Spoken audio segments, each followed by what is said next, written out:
L'offre et la demande. Comme tout le monde, c'est un terme que j'ai entendu durant mon enfance. Ce n'est que plus tard, durant mes études, qu'un prof d'économie m'a expliqué cela, en cours.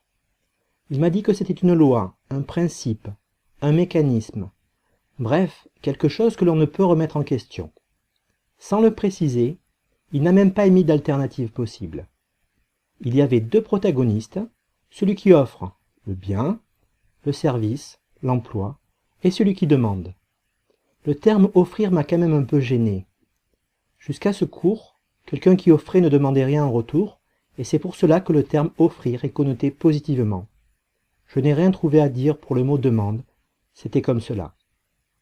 L'enseignant continuait, décrivant une situation symétrique, chacun pouvant se retrouver dans l'un ou l'autre des deux cas. Il expliquait que le prix de la transaction s'établissait en fonction de la confrontation de l'offre et de la demande, chaque partie libre de ses actions ayant un naturel intérêt à tirer la couverture vers soi. Il nous a expliqué le terme valeur, le prix le plus élevé que pouvait payer le demandeur. Au-delà, il préfère garder son argent. Et le coût, le prix le plus faible que pouvait accepter l'offreur. Dans le cas général, presque tout le temps, le prix de vente s'établissait entre ces deux valeurs. Et ce qui est très connu, quand l'offre augmente, le prix baisse, quand elle diminue, le prix augmente. De la même manière, si la demande augmente, le prix augmente, et vice-versa. Comme tout le monde, je n'ai rien trouvé à redire à cela. Même plus tard, au vu du monde dans lequel nous vivons, chômage, délinquance, pauvreté d'un côté, et absolue richesse de l'autre, je n'ai rien trouvé de suspect dans ce concept, même en cherchant bien. Nous acceptons ce principe. Premièrement, parce que nous n'avons connu que cela depuis que nous sommes nés, et que nos parents et enseignants nous ont expliqué que c'était comme cela, et que c'était bien ainsi. Deuxièmement, parce que la présentation que je viens de faire a été finement formulée, omettant ce qu'il y a à omettre, et faisant apparaître des choses qui en fait n'y sont pas. Troisièmement, parce que l'on nous rabâche que les autres systèmes ne marchent pas. Et je dirais même quatrièmement, car nous n'avons pas le choix. En fait, ceci n'est qu'une arnaque. Je vais essayer de remettre tout cela dans l'ordre. Tout d'abord, il me semble que le principe qui conviendrait au peuple est un principe d'équité. Nous sommes tous d'accord pour dire que notre heure de travail n'a pas la même valeur pour tout le monde. Une femme de ménage et un technicien ne peuvent pas gagner pareil. Ce même technicien ne peut pas gagner autant qu'un ingénieur, ni celui-ci autant qu'un directeur de clinique, et ainsi de suite. Il me semble que nous sommes tous d'accord pour considérer que nos relations économiques ne sont que des échanges équitables, liés à notre spécialisation dans le travail, et pas une tentative de chacun d'obtenir la richesse créée par autrui. Dans le passé, bien des cas se sont produits où certains devaient donner leur richesse à d'autres, convaincus ou pas de la justesse de ceci. L'esclavage, bon là je ne commente pas. Le servage, où un homme travaille pour d'autres, sous prétexte qu'il est né dans une situation où lui ne possède rien.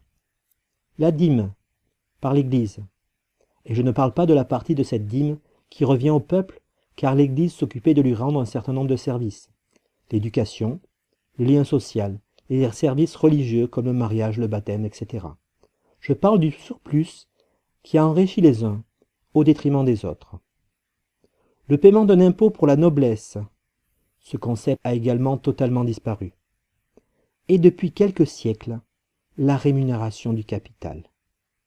Ce concept que nous acceptons tous est directement lié à une rémunération non liée à un travail, et donc liée à un échange non équitable, ce que permet la fameuse loi de l'offre et de la demande, si nous l'acceptons. Mais là, c'est plus dur. Nous y sommes habitués, depuis longtemps. On peut facilement rire de la dîme ou d'un impôt pour la noblesse qui n'avait pas à travailler, mais il n'est pas évident de comprendre que cette rémunération est aussi une arnaque. Nous sommes nés avec ce système, comme d'autres sont nés avec la dîme. Nous pouvons bien sûr penser que nous profitons aussi de cela. On peut prendre l'exemple du livret A, mais au final, ce sont ceux qui possèdent le plus, qui ont bien sûr le plus d'intérêt.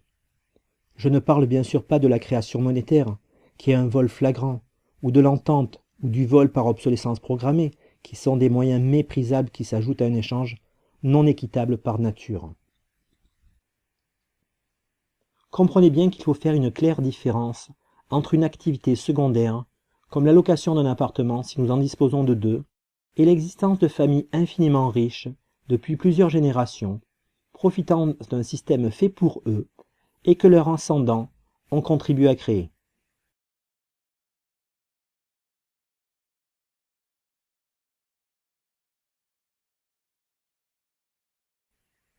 Mais alors qu'est-ce qui est faux dans cette offre et cette demande? Eh bien tout. Premièrement, ce n'est pas un principe qui s'impose, comme le serait la loi de la gravitation universelle, mais un moyen qui nous a été imposé depuis quelques siècles et qui permet à certains d'exploiter les autres, c'est-à-dire de s'affranchir d'une relation équitable. Deuxièmement, parce que par principe, la confrontation est un moyen qui avantage le fort et désavantage le faible. Ici, ce sont les riches qui ont intérêt à ce que nous acceptons cette confrontation. Troisièmement, parce que cette loi n'est pas symétrique dans notre activité économique principale. Le salarié est par exemple toujours demandeur de biens, de services et bien sûr d'emplois, alors que le riche, lui, est toujours offreur. Il y a bien sûr des salariés très aisés, mais uniquement car ils permettent à ceux qui possèdent le capital d'exploiter au mieux la situation. Quatrièmement, parce que cette loi qui nous fait croire à un principe de liberté est au contraire une loi qui pousse à un genre d'esclavage moderne, où le pauvre travaille pour le riche, alors que l'échange équitable conduirait lui à une vraie liberté. Cinquièmement, parce que les mots choisis font aussi partie de la manipulation. Utiliser le terme « offrir » pour désigner celui qui va exploiter l'autre est une fourberie, comme l'utilisation du mot « demandeur » connoté bien sûr négativement pour désigner celui qui va se faire exploiter.